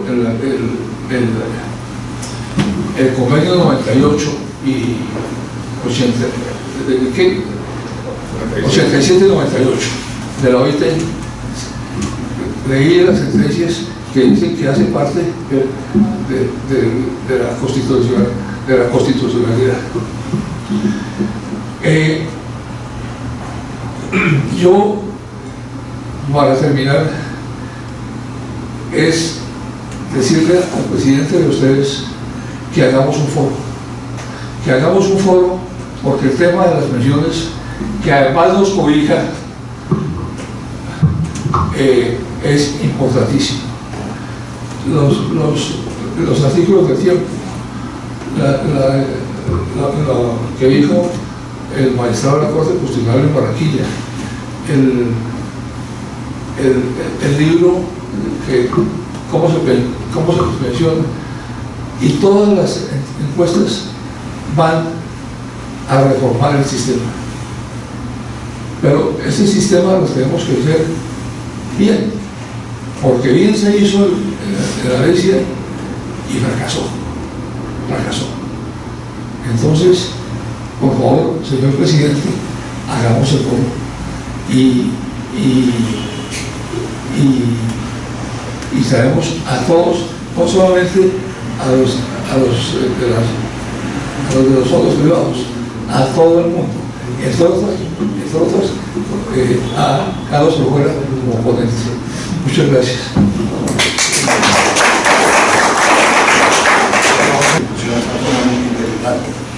Algunos temas de carácter tributario, de carácter presupuestal, no voy a permitir expresar mi opinión al respecto. En primer lugar, se ha hablado de derechos adquiridos en materia tributaria, en materia laboral. Creo que es muy importante distinguir lo que es un derecho adquirido a la pensión y lo que es un derecho adquirido a la exención tributaria. El derecho adquirido a la pensión se adquiere por el hecho de que se han configurado los antecedentes de derecho que determinan el nacimiento de ese derecho. El derecho a la exención tributaria solamente se configura en el momento en que se realiza el ingreso para el trabajador. Es decir, ese derecho adquirido se va configurando con cada pago de pensión. Entonces, creo que es muy importante que distingamos cuál es el derecho adquirido a la pensión y cuál es el derecho adquirido a la exención tributaria. Me parece a mí que es realmente muy razonable que exista una exención tributaria para las pensiones, sobre todo hasta cierto límite. Es lo que en realidad, de verdad, ha consagrado nuestra ley desde tiempos inmemoriales. Las pensiones de jubilación hasta cierta cantidad están exentas. Eso me parece perfectamente razonable. Naturalmente se puede discutir cuál es esa cuantía que determina la exención por el gravamen, pero que una parte esté exenta me parece perfectamente razonable desde el punto de vista tributario. En cuanto a la idea muy interesante, con todas las ideas del doctor Germán Valdés, de la destinación específica de un impuesto sobre las pensiones para subsidiar a las pensiones más bajas, a las personas de recursos más bajos, pues realmente es un principio completamente contrario a la hacienda pública. Podrá decir el doctor Juan Camilo Restrepo, que nos acompaña. Realmente, una de las ideas fundamentales tanto de la Constitución como del Estatuto Orgánico del Presupuesto es que no haya rentas con destinación específica, porque eso dificulta enormemente el manejo de la hacienda pública. Entonces, con mucho respeto, me aparto de la proposición que ha presentado el doctor Germán Valdés, a quien, dicho sea de paso, quiero felicitar muy especialmente por la publicación de su libro en materia laboral individual. Muchas gracias. Para dejar una constancia como en un momento dado hay que votar sobre lo que se consulta, sobre la famosa carta, podrá pensarse en un momento dado que yo tenga un interés directo y personal porque soy parlamentario pensionado. Pero si voto yo acá es porque eso no tiene ninguna incidencia sobre el caso de mi pensión.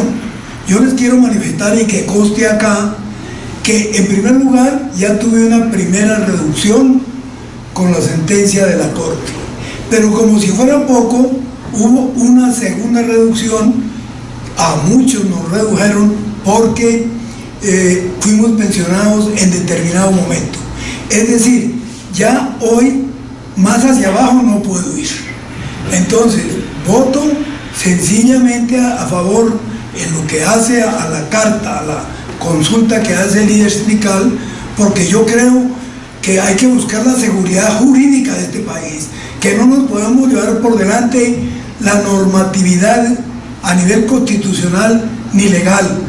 Y acá me parece que hay suficiente claridad sobre el artículo 1, el primero del Acto Legislativo 1 del 2005, defendiendo los derechos adquiridos. Ahora, yo estoy muy de acuerdo con quienes me han antecedido en el uso de la palabra, algunos de nuestros colegas, que propone un debate amplio y que pensemos entonces en un momento dado cómo puede distribuirse, a quién puede beneficiar los impuestos, los recortes que se hagan a las mal llamadas hoy altas pensiones.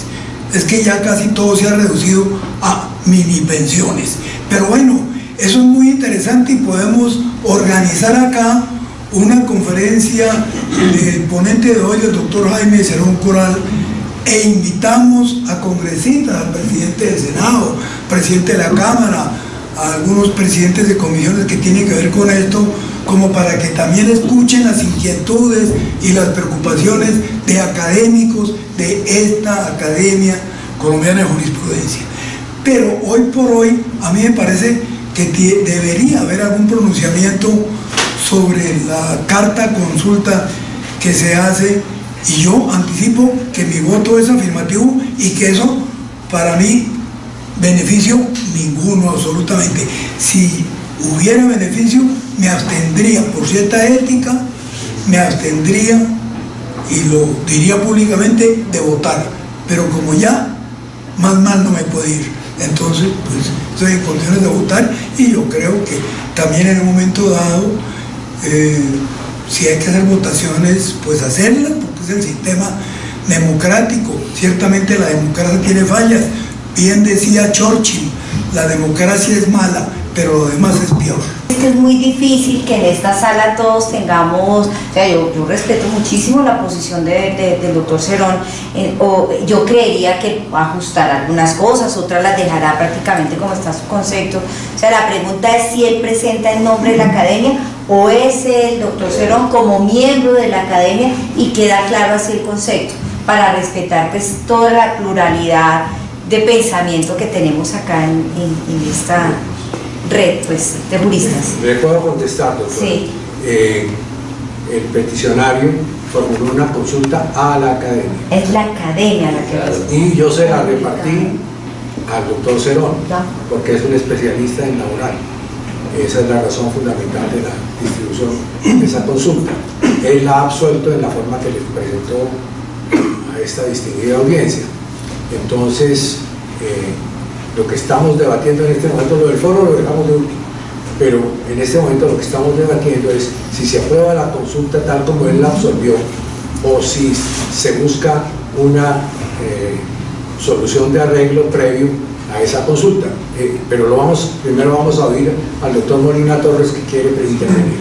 Tiene la palabra, doctor Molina. Con respeto, doctorado, a esos conocimientos, pero sí vale la pena precisar: el artículo 351 de la Constitución señala que no pueden haber impuestos con destinación específica, salvo las excepciones que a continuación trae. Podría traer la del doctor Valdés. ¿Qué pasó con el crédito? Justamente tuvo destinación específica que se ejecutó. Pero creo que habría que hacer una precisión, porque eso tiene excepción en el 351 de la Carta. Era eso. Oyendo primero la intervención siempre tan brillante del doctor Cerón, las intervenciones posteriores, la manera como fueron presentadas las preguntas.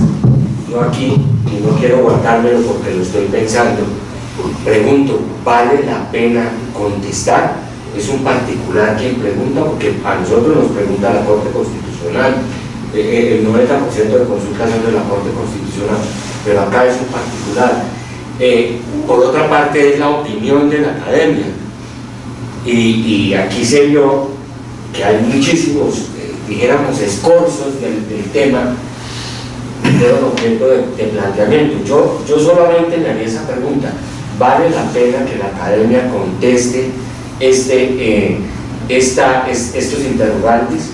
¿No será mejor decirle, hemos tomado nota de su atenta comunicación que nos ha llevado a plantear la necesidad de un foro al cual invitamos? Una cosa así. Es sobre las cosas que no están en la carta. La carta como tal es válida salvo tributaria y salvo lo que usted quiera decir y se le agrega. Y yo no pretendo contestar por la academia. La academia, con todos sus miembros, contesta la carta. En primer lugar, debo felicitar al doctor Cerón porque creo que ha cumplido con el deber que le impuso la academia de responder a las preguntas formuladas. Y precisamente una de las preguntas es capital, a ella casi no se refirieron los demás, solo el ponente, el doctor Carlos Orjuela, en su brillante exposición, y alguna otra persona que en este momento olvido, que fue la vigencia del acto legislativo número 1 del 2005. O sea que los 4 puntos sobre los que avanza la consulta están perfectamente respondidos. Y un punto que es el que ha abierto la discrepancia y que se puede informar sin que se rompa la seriedad de la academia. El tema abrió la puerta para futuras reformas, porque nos están diciendo que hay un impedimento para aplicarlo, porque se está violando la Constitución. Eso es lo que ha quedado totalmente claro. Entonces, si eso es así, me parece excelente lo que ha dicho tanto el profesor Germán Valdés como la lucidez del doctor Juan Rafael Bravo al hablar del derecho tributario. Pero si necesitamos hacerlo en la reforma del derecho tributario, es con reforma, para no violar las normas constitucionales.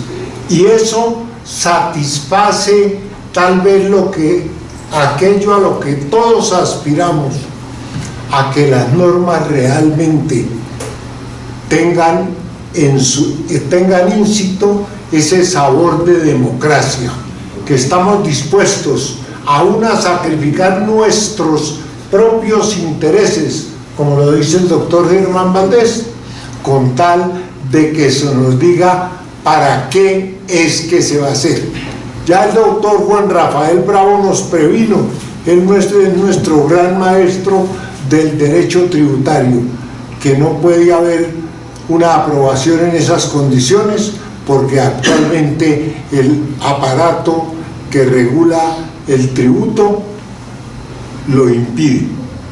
Muchas gracias, señor presidente. Señores académicos, si aprueban o no aprueban la ponencia, preguen las correcciones que hemos dicho que se van a hacer. Con las correcciones que se anotan, pregunto si aprueban el concepto. Pasamos al segundo tema, que es el del foro. Como lo han propuesto los doctores Orjuela y Cerón y también el doctor Heraclio, pues los designo a los tres para que organicen el foro y lo hagamos hacia finales de junio, para tener suficiente amplitud, ustedes preparan el temario, preparan los nombres de los invitados, personas naturales y jurídicas que sean menester de invitar y demás consideraciones. Entonces, pregunto si se aprueba la celebración de ese foro dirigido a esos temas laborales. Entonces, muchas gracias. Fernando Sarmiento, presidente de la Academia, además miembros de la mesa directiva y distinguidos colegiados. Aquí se trata de un caso particular de una pensión de sobrevivientes, o sea que seguimos en el tema, pero aquí ya una cuestión particular, de aplicación particular. ¿Cuál es el planteamiento del problema? Entonces se pregunta, ¿qué hacer para que la lentitud procedimental en los juzgados de familia no siga afectando tanto al menor Yosimar Steven como a su padre, señor Miguel Camargo Peña, al estar retenida la pensión, máxime que el Fondo de Prestaciones Económicas, Cesantías y Pensiones de Bogotá, FONCEP, ha expresado que dejará de pagarla una vez que el niño sea mayor de edad, dado que en febrero de 2019 cumple los 18 años. Otro interrogante: ¿qué hacer ante los procedimientos de avidez por el dinero que ha demostrado la madre del menor desde el 2016, al intentar por medio de tutelas y demandas quedarse con la pensión que logró el señor Camargo Peña para su hijo, a raíz del fallecimiento de su padre y abuelo del menor, Luis María Camargo, y que ella y los abogados del FONCEP están en constante comunicación? Siguiente pregunta: ¿cómo garantizar que el fallo o decisión de la juez va a tener en cuenta las pretensiones del FONCEP de dejar de pagar la pensión una vez el niño cumpla los 18 años el próximo mes de febrero? ¿Cómo lograr que se respete y acate sin más cuestionamientos ni caminos jurídicos complejos lo ya decidido por la máxima instancia de los derechos fundamentales, la Corte Constitucional? ¿Qué procedimiento legal debe implementarse? ¿Cómo garantizar la objetividad e imparcialidad del o de la juez? ¿Cómo impulsar este proceso? ¿Ante quién se puede pedir protección y ayuda? ¿Qué hacer? ¿Una tutela? ¿Otro incidente de desacato? ¿Una queja? ¿Una demanda? ¿Ante quién y contra quién hay que presentar un desacato? ¿Ante quién y contra quién se puede instaurar una queja? ¿Ante quién y contra quién hay que presentar una tutela? ¿Ante quién y contra quién hay que presentar una demanda? 2. Consideraciones del asunto. El problema principal que presenta el consultante discurre en torno al pago oportuno de la pensión de sobrevivientes a su hijo Yosimar Camargo, derivado de una sentencia de tutela proferida por la Corte Constitucional y sobre el representante legal autorizado para recibir la pensión del menor. Es decir, si ésta debe pagarse en cabeza de la madre o del padre. De los hechos del expediente.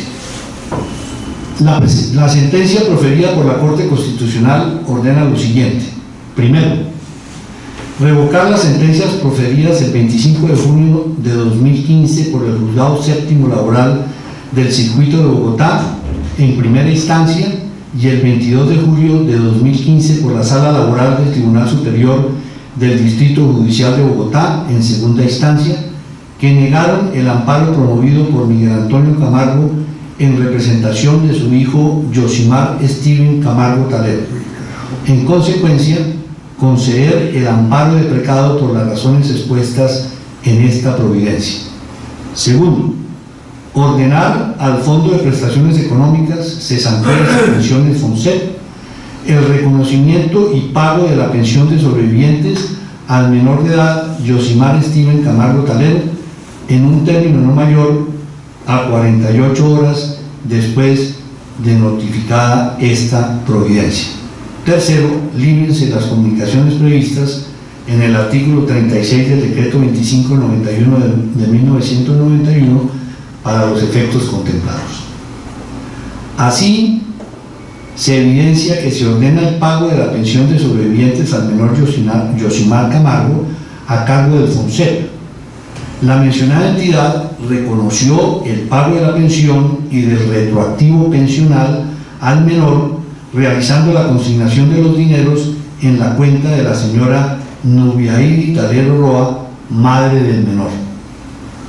El señor Miguel Camargo presentó incidente de desacato contra el FONSEP al considerar que no cumplieron con la orden proferida por la Corte Constitucional en cuanto a pagar la pensión y el retroactivo pensional al menor Yosimar Camargo, ya que para el actor los dineros debían ser consignados en su cuenta y no en la de la señora Nubia Talero.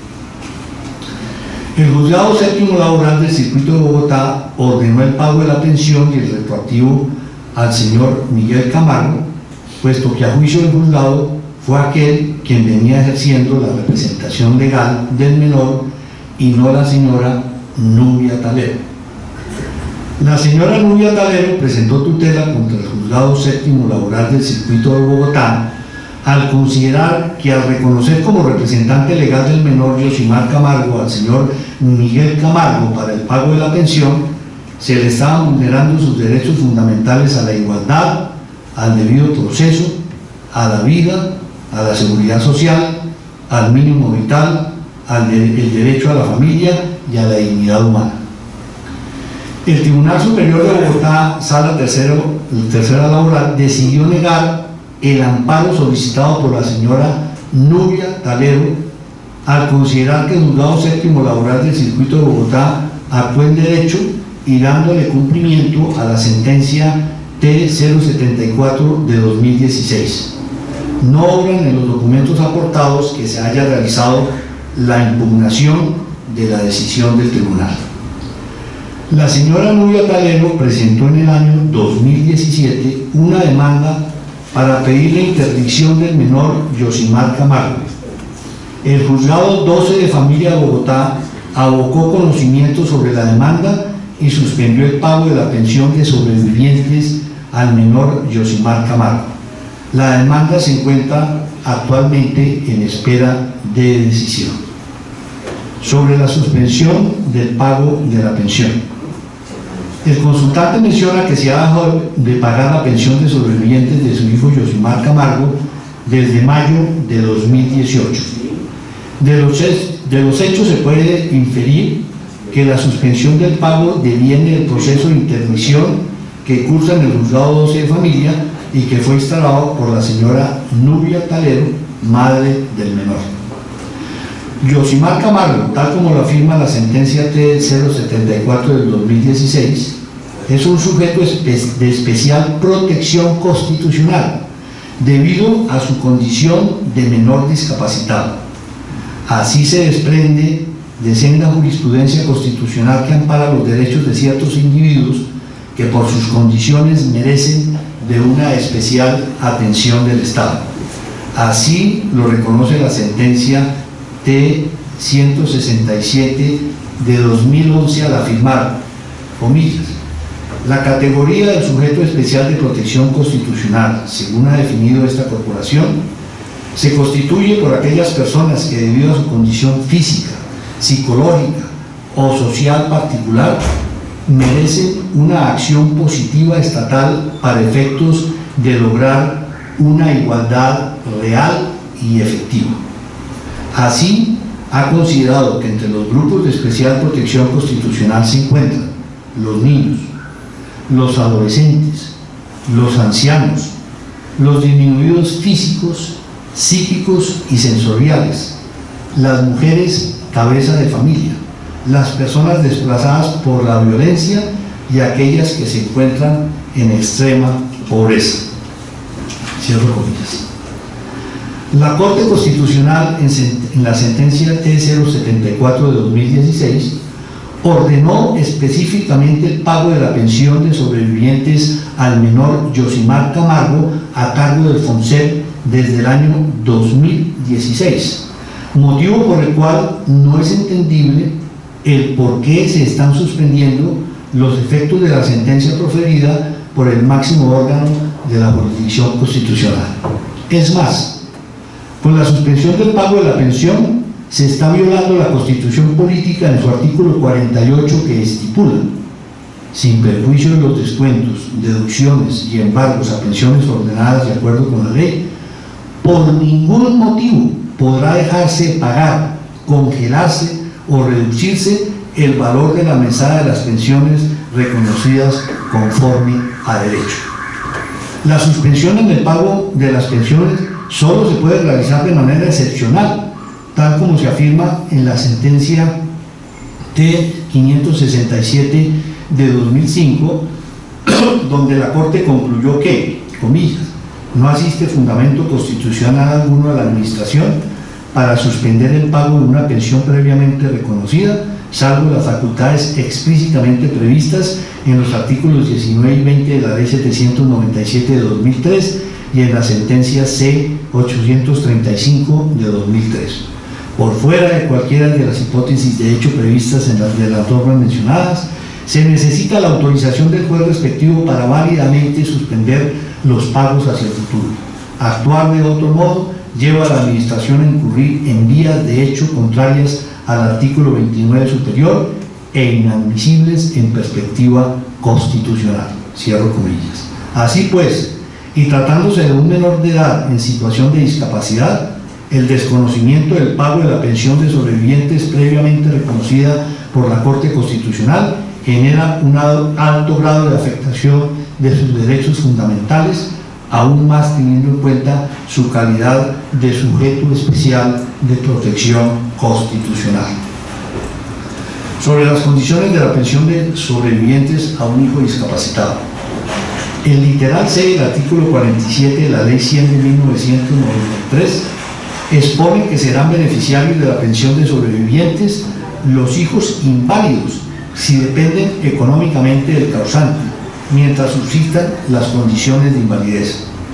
Para determinar cuándo haya invalidez se aplicará el criterio previsto por el artículo 38 de la Ley 100 de 1993. En el presente caso, la Corte determinó que el señor Luis María Camargo, como abuelo de Yosimar, ejerció las labores de copadre de crianza por asunción solidaria de la paternidad del menor. En consecuencia, decidió reconocerle la pensión de sobrevivientes. Ahora bien, según los elementos relatados por Miguel Camargo, padre del menor, Yosimar Camargo presenta esquizofrenia, retraso mental y autismo. Teniendo en cuenta lo anterior, es necesaria la validación de la capacidad laboral del menor por parte de la EPS o de las juntas regionales de calificación para poder determinar la duración de la pensión de sobrevivientes. De tal manera que si se demuestra que Yosimar tiene una capacidad laboral inferior al 50%, la pensión de sobrevivientes se extenderá mientras subsistan las condiciones de invalidez. Por el contrario, si se demuestra que tiene más de un 50% de capacidad laboral, entonces la pensión podrá extenderse máximo hasta los 25 años de edad. Sobre la patria potestad del menor. El proceso de tutela promovido por Yosimar Camargo y que generó como resultado en sede de revisión la promulgación de la tutela 074 de 2016 fue presentado a través del padre del menor señor Miguel Camargo. Así pues, no obra en el expediente prueba alguna ni se menciona en las etapas procesales que el progenitor de Yosimar se encontrara excluido de la patria potestad. La representación judicial del menor de edad puede ser ejercida por cualquiera de sus padres, tal como se desprende del tenor literal del artículo 306 del Código Civil. En ese sentido, se puede afirmar que la representación judicial del señor Miguel Camargo cumplió con los requisitos procesales y la legitimación por activa para interponer la acción de tutela en nombre de su hijo Yosimar Camargo.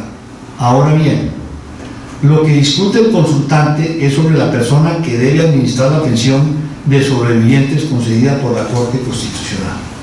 Afirma el señor Camargo que él tiene derecho a administrar la pensión de sobrevivientes de su hijo Yosimar Camargo, puesto que fue él quien presentó la acción constitucional. Al respecto, es necesario mencionar que la pensión de sobrevivientes es un derecho fundamental del menor Yosimar Camargo, siendo la administración en cabeza de sus padres un deber derivado de la patria potestad. Sobre la patria potestad, la Corte Constitucional, en sentencia T-384 del 2018, afirma que, comillas, dada su naturaleza, la patria potestad está conformada por poderes conjuntos que deben ejercer ambos padres, o a falta de uno de ellos le corresponde al otro, y refiere a la administración del patrimonio de los hijos, al usufructo de los bienes que les pertenece, a la representación judicial y extrajudicial en todos los actos jurídicos que se celebren en beneficio de los hijos, y a la facultad de autorizar su desplazamiento dentro y fuera del país. En todo caso, según ha reconocido la jurisprudencia constitucional, los derechos que componen la patria potestad no se han otorgado a los padres en provecho personal, sino en el interés superior del hijo menor, facultades que están subordinadas a ciertas condiciones y tienen un fin determinado. Cierro comillas. Conforme a lo anterior, la administración de los bienes y la representación judicial de un menor se encuentra en cabeza de ambos padres y es un ejercicio conjunto de derechos y deberes en favor del interés superior del hijo. No puede, por tanto, decirse que la administración de los bienes de un menor deba realizarse exclusivamente por alguno de los padres, ya que los dos comparten conjuntamente el ejercicio de derechos y deberes del menor hasta que cumpla la mayoría de edad o se emancipe. En ese sentido, en principio no es relevante para el presente caso determinar cuál de los dos padres tiene la administración de la pensión de Yosimar Camargo, puesto que la titularidad jurídica de la prestación económica se encuentra en cabeza del menor y los padres tienen la obligación de manejar coordinadamente y colaborativamente las propiedades del menor. No obstante lo anterior, también es cierto que el FONSEP cometió un error de hecho al consignar el dinero del retroactivo y las mesadas pensionales en cabeza de la señora Nubia Talero. Lo anterior, por cuanto a la madre del menor no fue parte procesal de la acción de tutela que ordenó la pensión de sobrevivientes a favor de Yosimar Camargo. La acción de tutela busca la protección de derechos fundamentales de los ciudadanos y sus efectos. Y sus efectos son en principio interpartes, por lo cual no deja de parecer extraño que el FONSEP consignara los dineros de la pensión de sobrevivientes de Yosimar a un tercero que nada tuvo que ver con la etapa procesal de la acción. Por lo tanto, el Juzgado Séptimo Laboral del Circuito de Bogotá actuó en derecho al ordenar el pago de la pensión y el retroactivo al señor Miguel Camargo. Sobre el cumplimiento del fallo de tutela. Perdón, doctor, un segundito, por favor. El doctor Juan Camilo Restrepo solicita el favor de que los carros que trancan el REL sean movidos. Es el carro HAX 495, el JJ 439 y el doctor Gonzalo. Esos tres vehículos. Es que el del doctor Camilo está aquí y hay tres ahí. A ver si por favor lo mueven que él va a salir. Gracias. Disculpe la interrupción, doctor. Sí. Gracias. Sobre el cumplimiento del fallo de tutela. La suspensión en el pago de la pensión de sobrevivientes a favor del menor Yosimar Camargo es producto de una medida cautelar proferida por el Juzgado 12 de Familia de Bogotá en el marco de un proceso de interdicción. Sin embargo, la medida cautelar es violatoria de los derechos fundamentales del menor a la seguridad social, puesto que se le impide acceder a la prestación económica a la cual tiene derecho. Teniendo en cuenta lo anterior, un mecanismo constitucional para la protección de los derechos fundamentales de Yosimar Camargo a la seguridad social y al mínimo vital sería la interposición de una acción de tutela como mecanismo transitorio mientras el Juzgado 12 de Familia de Bogotá decide sobre el proceso de interdicción de Yosimar. El anterior precedente se expone en la sentencia T-186 de 2017, en la cual la Corte Constitucional accede a conceder la sustitución pensional de la tutelante como mecanismo transitorio para la protección de sus derechos fundamentales, mientras la Corte Suprema de Justicia tomaba una decisión sobre el caso particular. Para tomar la decisión, la Corte afirmó que es necesaria la comprobación, por lo menos sumaria, de la efectiva titularidad del derecho reclamado. Pues bien, en el presente caso, y según manifestación del señor Miguel Camargo, no se ha pagado la pensión de sobrevivientes a Yosimar Camargo por más de 9 meses. En consecuencia, se puede evidenciar la grave afectación a los derechos fundamentales del menor con la medida cautelar proferida por el Juzgado 12 de Familia de Bogotá, y por lo tanto se puede interponer una acción de tutela que permita restablecer los derechos de Yosimar.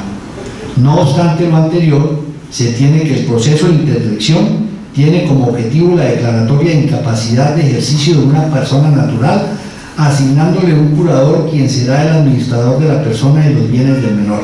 Así pues, en el presente caso, será el curador asignado a Yosimar Camargo quien administre la pensión de sobrevivientes otorgada al menor, motivo por el cual debe el señor Miguel Camargo hacerse parte del proceso de interdicción, buscando demostrar su idoneidad para ser el curador de Yosimar. Conclusión. Teniendo en cuenta lo anterior, se exponen las conclusiones del caso, pues que ya son con respecto a las diferentes inquietudes que manifiesta, y entonces se concluye que se puede instaurar una acción de tutela como mecanismo transitorio para el pago de la pensión de sobrevivientes a Yosimar Camargo, mientras el juez ordinario decide el proceso de interdicción. No obstante, se recomienda a Miguel Camargo hacerse parte en el proceso de interdicción en curso para que sea designado como curador de Yosimar Camargo. En estos términos se ha analizado el caso. Debes académicos. A pesar de lo doloroso del caso y a pesar de las inquietudes y lo bien respondidas, yo sí creo que para los casos particulares y concretos, la Academia Colombiana de Jurisprudencia no podemos actuar. Y creo que ese es el reglamento y ese es, desde luego, la función. Independientemente de lo que he manifestado, pero yo creo que para los casos concretos, y yo he tenido oportunidad acá durante varios años y en varias oportunidades llegar a esa conclusión de que no puede responder la Academia para casos particulares y concretos, y mucho menos ya como es en este caso, independientemente pues del asunto de a todos nos complace estar acá. Me excuso por haber llegado tarde, pero me dio pues una buena carga de doctrina aleccionadora. En cuanto a felicitar también a los anteriores expositores y a doctor Miguel Pérez, también provisto de unas soluciones muy concretas. Parece que hubiera dificultades con el reglamento, pero ya ustedes podrán saber cuál podría ser la salida. Mientras tanto, respecto pues del caso en abstracto,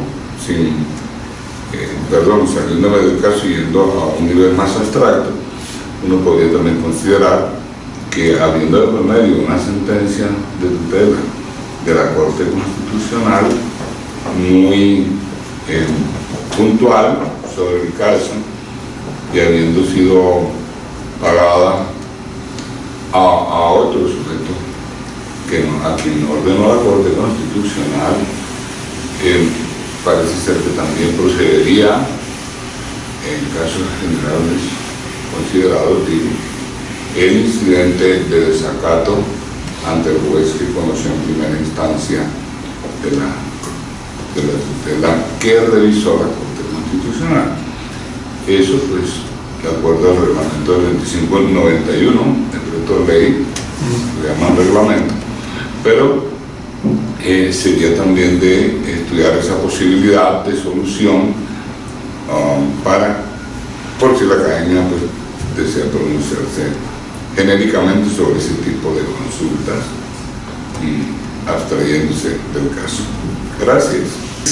Loable el esfuerzo adelantado con precisión, con seriedad y con observancia de la juridicidad ante una situación. Lo que sí es que desde antiguo y por estatuto no es de poder adelantar respuesta a cuestión individual presentada por un particular, y esto ha sido lo que anteriormente. Para el caso de la ponencia del doctor Cerón, que más que ponencia fue las respuestas a esas inquietudes, yo recuerdo que otrora se acostumbraba que en la presentación de la revista, cuando venía la respuesta, si esa respuesta tenía a su vez algunos, dijéramos, participantes a posteriori, se incluían a nivel de complementación a lo que ya se había tratado. El punto es clarísimo en prohibir ese tipo de contestación a peticiones de carácter particular, en el sentido de que se debate un tema judicial concreto que tiene múltiples situaciones complicadas y que la academia realmente no estaría en condiciones de poder rendir ese dictamen por prohibición paladina del estatuto. De modo, doctor, que magnífico su trabajo, se lo felicito por eso, pero lamentablemente no podemos emitir el concepto. No, es mi opinión, pero la pregunto si ustedes la validan. La pregunto si la validan. Mil gracias de todas maneras por la confianza en darme pues, el caso para analizarlo, y se entiende pues claramente que la política de todas maneras ha sido un ejercicio, pero mil gracias.